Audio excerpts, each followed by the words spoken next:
Hello, everyone, and welcome back to Survive This Crit. You are joining us with our victorious party who happened to survive against Audrey 2 and Orin the dentist.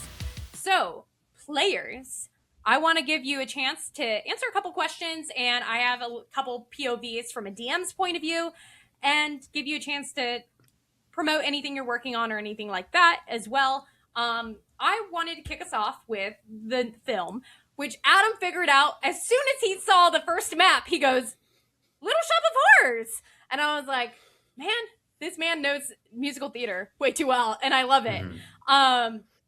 So great job figuring out the film quickly. Adam, since you knew what movie we were playing through, is there anything different you would have done with the creation of your character or the gear that you had going in? You did deliver the final blow, so you did a pretty solid job. Sure. I didn't want to change the character or the class because it was the same that I did in the last one, and like Agent didn't die. So I feel like if Agent Adam keeps coming back and doesn't die, he's got to be the same. And then I'll change then. But there was a part where if we hadn't have bumped into, which by the way, is Sid his name in the movie, and is it different? Seymour. I was trying to have a little bit of discretion, but you figured out the movie so fast. Okay. But I was like, Mushnik and Audrey are more common names, so I was like, well, I'll just call him Sid because in my writing, I wanted him to be a little bit more cautious of strangers, and given that at this point in my mind, he has been feeding people to this plant for a little while. I wanted him to be a little bit more discreet and not as pressy and showy, except in the daytime. So that's why I changed his name. In the middle of the fight, she said Seymour. And I wanted to, if I would have changed, I would have been a more sneaky character because I wanted us to sneak around to the back and see if we could just get in there and do something ahead of time. But I didn't want to obviously I knew what it was right away, but I didn't want to be like, hey, we got to the plant shop. That's obviously what we want to do. So deciding to split up was cool, but I didn't want to just barge in there. But once Mushnik was being suspicious, then I was like, okay, this is not a motivation to be like, we should check this out. This now makes sense in the narrative. I don't have to feel like I'm metagaming it. So if I would have changed the character, I would have liked to be more sneaky so I didn't trip over the sidewalk and have it encounter. There is a back door over here. That's what I would have tried to do for sure. It would have been a very interesting scene that played out, even though it was still fun, the one that played out with Sid. But it would have been interesting seeing you guys split up because I think the party could have TPK'd if there were two of you against each enemy. That would have been very interesting. And I was kind of like, as a DM, a little hesitant to let that happen, but I was like, well, they really want it to happen, so I guess we'll see. But that was very, and you would have had to do a stealth check to get through a locked door, so that would have been an interesting choice for your character. Agent Omi, are there any loose ends that your character would be concerned about in regards to this story?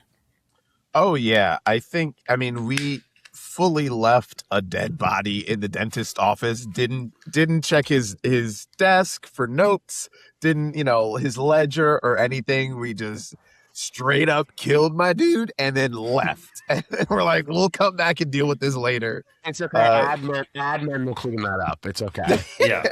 This is what the D.E.A.D cleanup crew is for. Exactly. No, that was very, very good.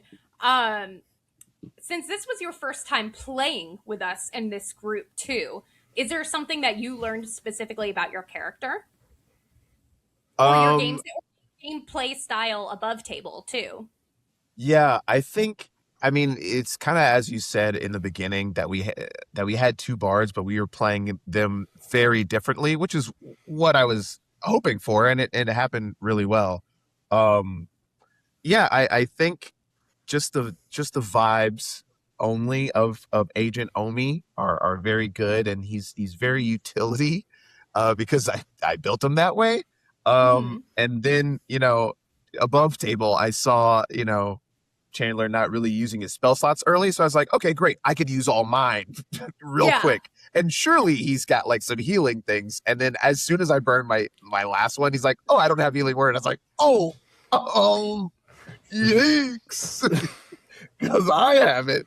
But I mean, you also described Nick as getting eaten, so I was like, oh, I couldn't even hit him with the healing because I thought he was dead. I thought he wasn't making death saves, so I was like, I'll just use it on Bane because it's worked thus far to giving you these minus rolls. That's what I love doing as a player.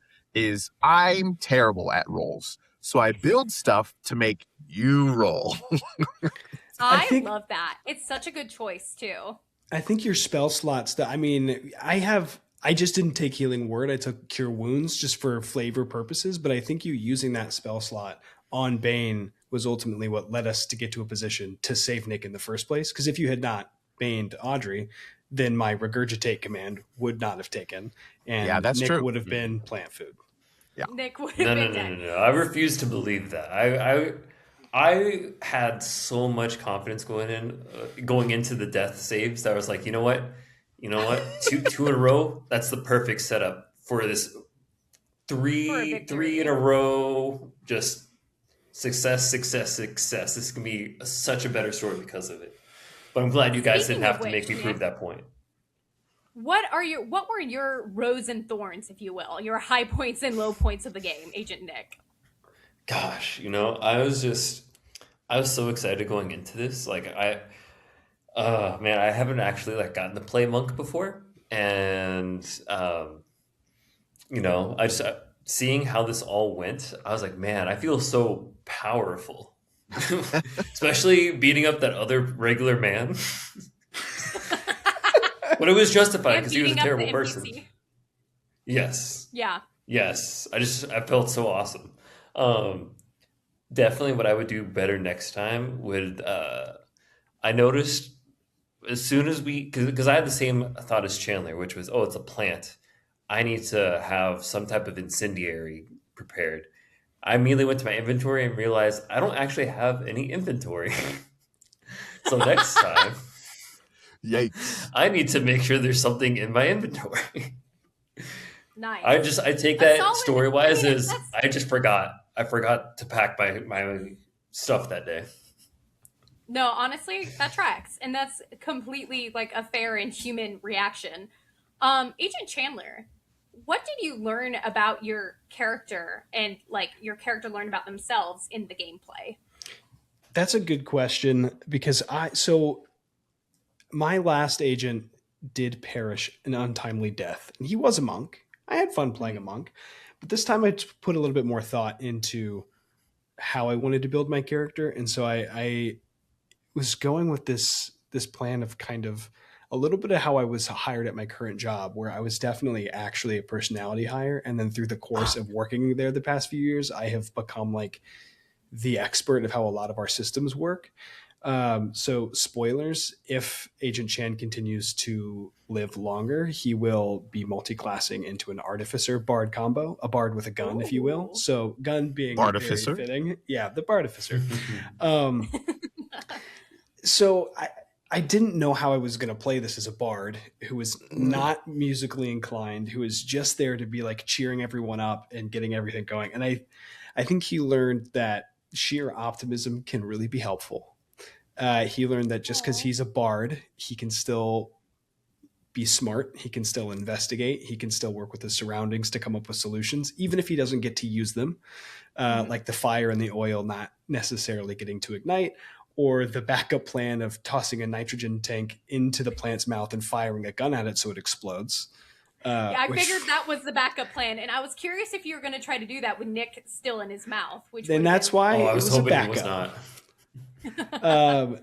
But yeah, so I think he learned that just because you're a bard doesn't mean you have to stick in your lane. You can be positive, and you can also not fall into certain stereotypes, and that it's okay to be a bard when there is a better bard present who is much better musically inclined, and that's okay. And what was the other? You said, what did he learn about himself, and then what was the other half of the question? It was basically what you learned about your character and what he learned about himself, and I think you answered. That's kind of both. Yeah. So for you guys, what is your vote on the most creative action that was taken this session? Do you guys have something that a player did that you were like, this was awesome. I like the setup to the oil first and then the fire. It's a great setup. The roles didn't want to cooperate, but it was a really good idea. That was something I'm normally very impatient, and I try to maximize efficiency on how to make things happen using all my actions. So to know that I was going to take 2 to 3 actions to make something happen, I was like, I've never done this before. I hope the anticipation building is fun. Fell flat, but I still think it was worth it. It was. Oh, that was a good choice. Adam and Nick, do you guys have any creative actions that you were like, yeah, this really stood out to me? Yeah, I guess I am going to be tooting my own horn, but man, I felt like I got very creative in this one.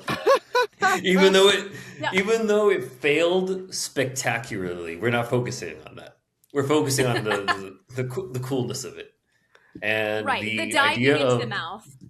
The diving to hold the mouth open was, to me, an awesome idea. I was not expecting you to also mention that the tongue was poisoned. That was, I feel like, the clincher that really did it. Otherwise, I would have lived.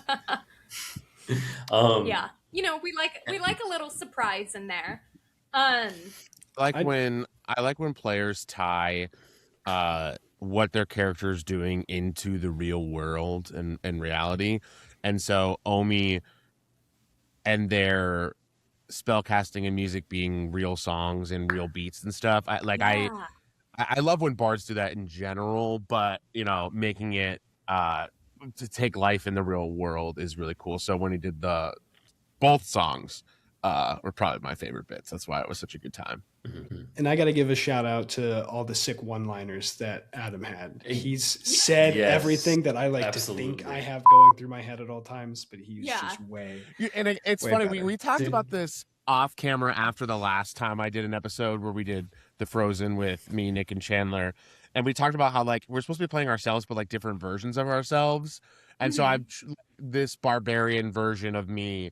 I'm just trying to make as badass as I would like to be in moments. And so that's kind of what I'm doing when I'm reality is that I'm a huge nerd and a dork and I could never do any of those things. You can't see my full bookcase, but it's just a bunch of nerdy stuff, There's Star Wars paintings on the wall. I'm not a large badass who does one-liners. So in this version of myself, I like to try to be that. I love that.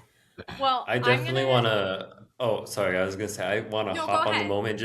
I want to lift up Adam and just say, Adam, you get the game ball. You are definitely MVP of, I think, of this map or this. Well, the DM immediately when she was like, "Oh, right, he's a barbarian." Thank God, because we needed damage output. Just absolutely. First level. Yeah.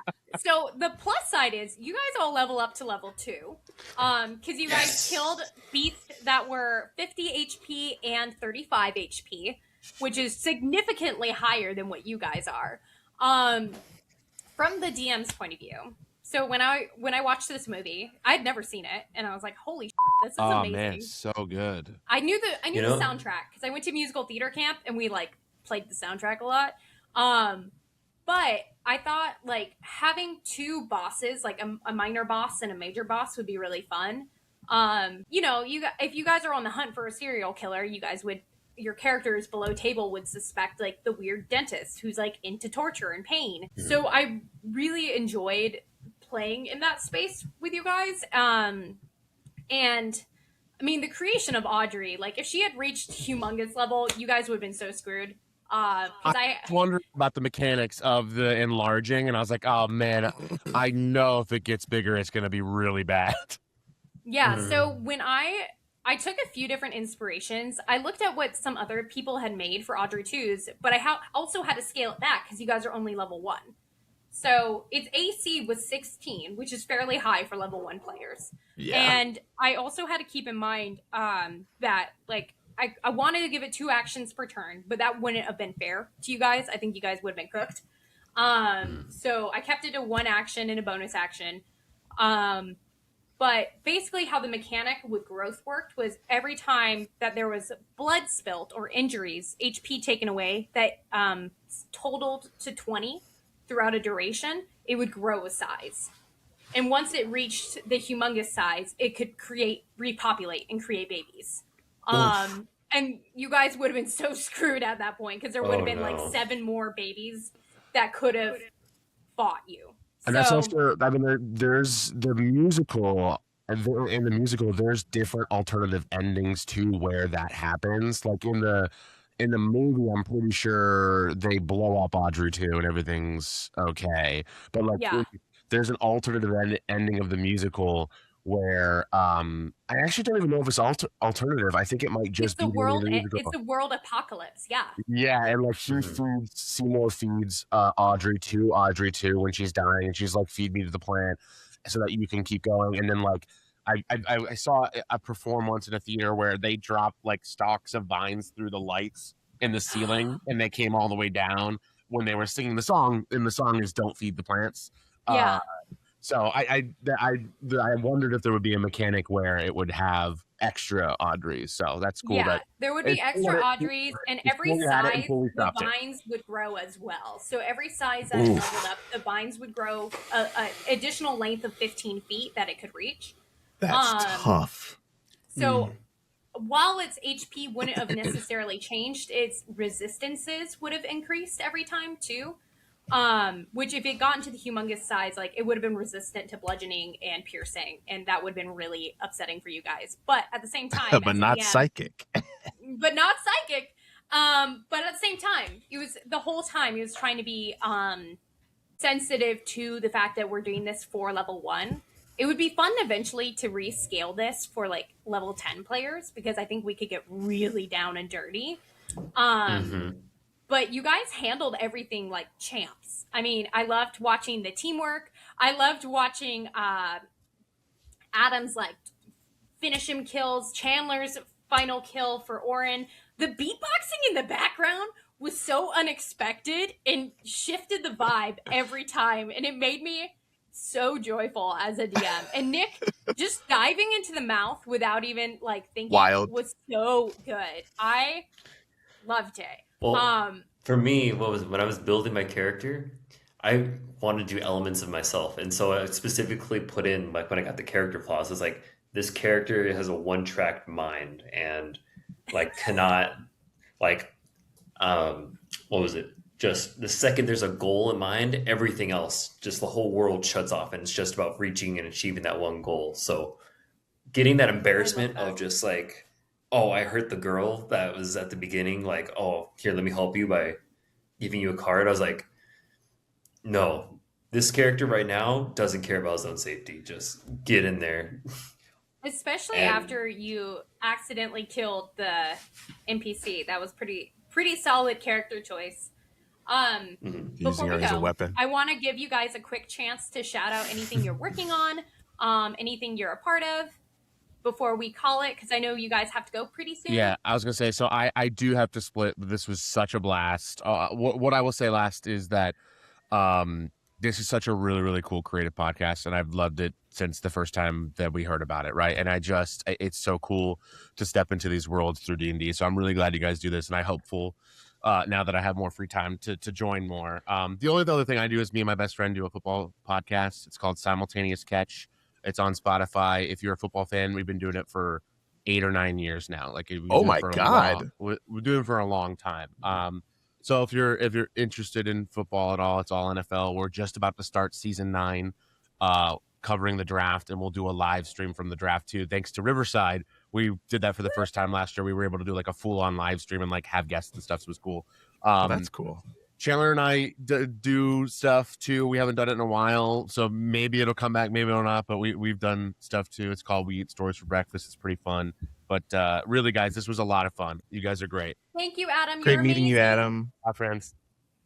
Bye, Adam. All right, Agent, Chandler, Nick, Omi, do you guys have anything you want to shout out? Anything you're working on before we call it for the day? Oh, I'll piggyback off of Adam real quick since he had to split. Yeah, we have a occasional, because I don't know, it's not paranormal podcast. We've got a few episodes we do when we've got time called We Eat Stories for Breakfast. We like to talk about and rank top breakfasts and ingest and digest some really good stories and talk about what really goes into stories with different storytellers. are really doing with their kind of work. We've had Kylie on the podcast. We've had authors, poets, improvers, all the works. And we are in the background always working on finding more guests and having more episodes out. That's the only thing I really have to plug now. We eat stories for breakfast. You can guys follow do me a on very whatever. in-depth interview, and Yeah. I'll make sure to link all your socials below. But you guys do Do it. great in-depth interviewing. It's really enjoyable to listen to as like a storytelling type podcast. If you want to learn how to tell more stories or get inspired by other storytellers, it's a great podcast to listen to. Agent Omi and Nick, what about you guys? Mentioned it. I can't remember if I mentioned this while we were recording or pre-recording, but I've been running a cold reading group with actors and writers for the last 2 years. I've been attending probably since like 2018. The name of the company is Naked Angels, and it started in New York. And our thing is Tuesdays at 9 because it's on Tuesday at 9 p.m. It's crazy, right? It's Wow. crazy. It confuses a lot of people when you think about it. But it started in New York, and we have one here in LA. Here, for me, I'm in LA. I know not everyone's in LA. That's so LA of me to say. It's here in LA. And we also have one in Chicago. But like I said, I've been running it for about 2 years now, and we get 5 groups of writers, 10 pages each, all original stories. And we cast the night of, and we just do a cold reading of all the scripts so they can hear it aloud. Sometimes people bring things back, and we'll hear like the full 90-page script. Sometimes we'll just get little excerpts and whatnot. And after the third set of pages, we have a kind of break point where we have either a comedian or a musician or some kind of talent to kind of break up the night. And leave us to just watch them so we don't have to like listen or read anything. I love that. Is there a link or an email that people can reach out to you that are LA or New York based to get involved? Yes. Naked Angels Los Angeles is the Instagram for LA, I believe. Naked Angels NYC is for New York. And I'm sorry, I don't know the Chicago one. But you could search Tuesdays at 9 just about anywhere, and you'd be able to find at least one of us. And then if you have work you want to send in and hear, you just send it to Tuesday9LA@gmail.com. I believe the New York is Tuesday9NYC@gmail.com. And yeah, we'll reach out to you. Oh my gosh, that's amazing. Well, thank you. And thank you for joining the chaos. I love that you and I played a pilot together, and you were like, I'll take a chance on this. So thank you. Agent Nick, anything to plug for you? I know you're in Australia and you literally stayed up all night so you could be here. So thank you, first of all, for that. No worries. It honestly is not a huge deal, or I guess I should say it wasn't hard to stay awake. You know, it was very fun and exciting. Kept the blood flowing the whole time. You know, I am hesitant about plugging this, but maybe if I just say it out loud, it'll help make it more real. I've been I have all this free time recently, and I've been using it to write my own software for a machine learning /AI model to help you brew the perfect cup of espresso. Now, it's all very preliminary, and, you know, this is my first like real big independent software system that I'm building up. But, you know, I'm excited to be working on the project, excited to have something that is both technical but a little bit creative to work on. So, you know, I'm sharing with it because I'm excited about it. Who knows if it actually becomes anything big. Nick That's is cool. a very talented software engineer and has software engineered for some of the biggest companies in the world. So that's incredible. I just want to say thank you guys again. This was a blast playing with you all. Thank you everyone for joining us on this session of Survive This Crit. All of our players survived against Audrey 2 and Orin the Dentist, which is incredible. Make sure to come back next week as we do a series reveal of our next horror series. But that's it for now. Make sure to follow along for what comes next